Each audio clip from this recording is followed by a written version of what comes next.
اسلامی عقائد اور احکامات کا انکار کیا جائے گا، یہ قیامت کی نشانی ہے۔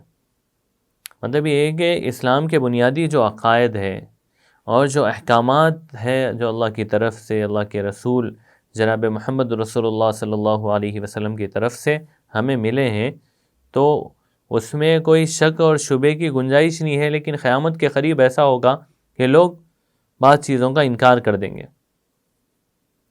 اب یہ صحیح حدیث ہے، حضرت عمر رضی اللہ عنہ نے بھی ایک مرتبہ ممبر پر کھڑے ہو کر یہ فرمایا تھا کہ ایک زمانہ ایسا آنے والا ہے کہ لوگ عذاب قبر کا انکار کریں گے، شفاعت کا انکار کریں گے، مرنے کے بعد دوبارہ زندہ ہونے کا انکار کریں گے، اور جنت میں جہنم میں جانے کے بعد جن کے دلوں میں ایمان ہوگا، برائیوں کی وجہ سے جہنم میں جائیں گے، وہاں سے پھر نکالے جائیں گے، نہر حیات میں ڈالا جائے گا، پھر وہاں سے پھر جنت میں ڈالا جائے گا، اس کا انکار کریں گے۔ حضرت عمر رضی اللہ عنہ نے خطبہ دیا، السنن الواردہ فی الفتن، حدیث نمبر 283۔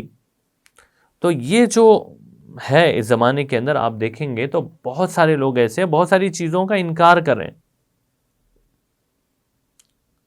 کتابوں میں لکھا ہوا ہے کہ ایک صاحب نے یہ کہا کہ قیامت کی جو نشانی ہے، مثال کے طور پہ سورج جو ہے، جس دن قیامت آنا ہے اس دن مغرب سے نکلے گا۔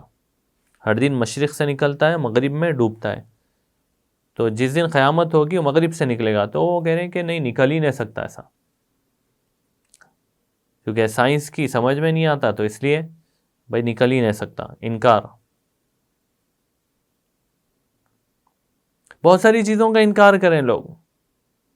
بعض لوگ کہہ رہے ہیں کہ حدیثیں سیف نہیں تھی، سیف ہے نہیں، اس لیے حدیثوں کو مان ہی نہیں سکتے ہم، انکار کرو حدیثوں کا، صرف قرآن پڑھو۔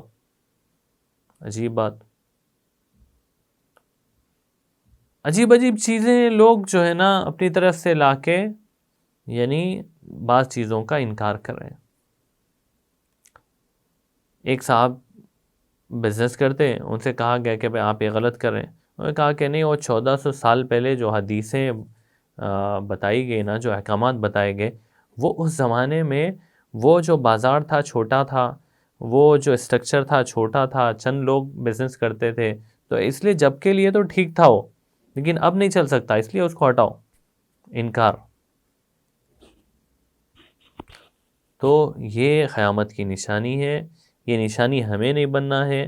تو اس لیے اسلامی عقیدے جتنے اور احکامات جتنے، جو رولز ہمیں بتائے گئے، جو شرائط کے ساتھ جو یعنی زندگی گزارنے کے لیے جو بتایا گیا، اس سے ہم باہر نہ نکلے، اس کا انکار نہ کرے۔ غلطی کرنا الگ چیز ہے، کبھی غلطی سے غلطی ہو جائے، اللہ معاف کر دیں گے، لیکن انکار کر دینے سے آدمی کافر ہی ہو جاتا ہے۔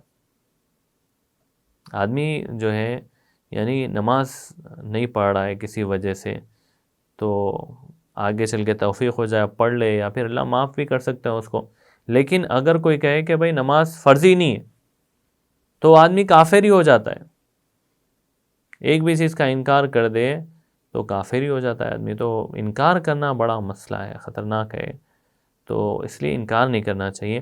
اور کوئی نئی بات بھی آ جائے تو فوری انکار نہیں کر سکتے، دیکھنا پڑتا ہے۔ کبھی کبھی ایسا ہوتا ہے، بعض لوگ ایک میسج بھیجتے ہیں اور کہتے ہیں صاحب جلدی آپ دیکھ کے بولو صحیح ہے غلط ہے، کیونکہ فوری فارورڈ کرنا ہے، نہیں اتنا جلدی نہیں بول سکتے کوئی بھی چیز، تحقیق کرنا پڑے گا کہ بھئی یہ صحیح بھی ہے کہ نہیں ہے۔ تو یہ جو ہے یعنی عقائد کا اور احکامات کا انکار کرنا، یہ قیامت کی نشانی ہے، اور یہ حرام بھی ہے، اور کبھی کبھی آدمی اس انکار کی وجہ سے کفر تک پہنچ جاتا ہے۔ ایسے اس سے بچنا چاہیے اور دوسروں کو بھی بچنے کی تلقین کرنا چاہیے۔ اللہ پاک عمل کی توفیق عطا فرمائے۔